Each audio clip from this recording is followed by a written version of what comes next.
as we move into thinking about Romans chapter 10. Let me just summarize Paul's point in chapter 9. His point is this: Israel's unbelief is not a failure on God's part, because God has elected the church, which is primarily filled with Gentiles, for the present age in order to accomplish God's promises. Israel's unbelief is not a failure on God's part, because God has elected the church, which is primarily non-Jewish people, Gentiles, for the present age to accomplish God's promises. Now this raises a second question in chapter 10. Does this mean that God is finished with Israel? And when I say Israel, I mean ethnic Israel, the people of Israel. And Paul's way of answering this in chapter 10 is very nuanced. Paul says in chapter 10 that God is finished with law righteousness. That in verse 4 of chapter 10, Paul says that Christ, the Messiah, is the end of the law. The telos of the law is the Greek word he uses, telos. And the word telos can mean goal or termination or fulfillment.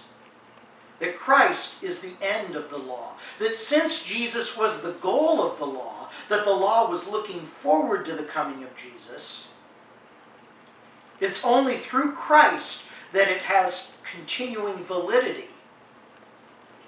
And now that Christ has come, he has terminated the law in the sense that the law of Moses no longer is binding on the people of God.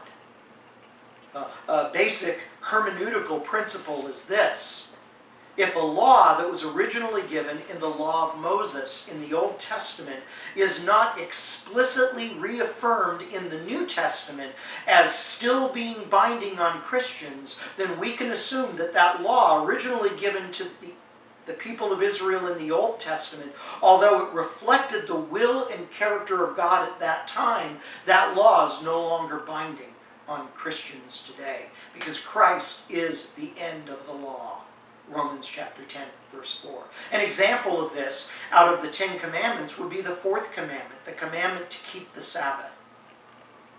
All of the other 10 commandments, all 9 of them, are reaffirmed as still binding on followers of Jesus. To not have other gods, to not worship idols, to not take God's name in vain, to not murder, to honor one's parents, to not commit adultery, to not steal, to not covet. These kinds of things are all reaffirmed as binding on Christians, but the commandment to keep the Sabbath is not. And so we can affirm that Christ was the termination of that law. It reflected the will of God to Israel. It looked forward to Jesus. It was fulfilled by Jesus. But since it is not reaffirmed as still binding on Christians, it's no longer binding on Christians. And yet in chapter 10, Paul is going to go on and he's going to say that God is not finished with Israel despite their unbelief. In chapter 11, Paul is going to describe that there is a remnant that still does believe in Jesus. In fact, Paul himself is Jewish. He's a part of that remnant. And Paul is going to affirm in chapter 11 that God is still working in Israel in unseen ways, and that God is using Israel's unbelief to bring people outside of Israel into faith.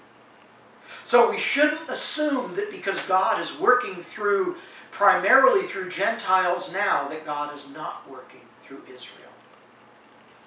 Paul uses an analogy in this section of Romans.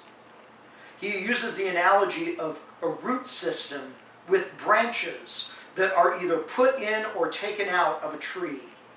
The roots in his analogy are the promises that God made to Abraham, all the way back in Genesis chapter 12, chapter 15, and chapter 17. That through Abraham and Abraham's descendants, God's blessings would come to all of the families, all of the nations of the earth.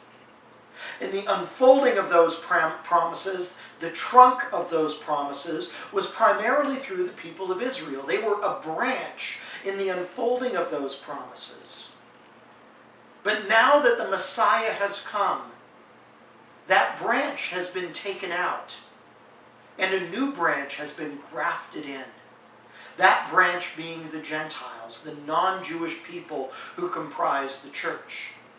Now, Paul is walking a very fine line here because he doesn't want either the Jewish Christians or the non-Jewish Christians to get arrogant and to think that they are better than the other.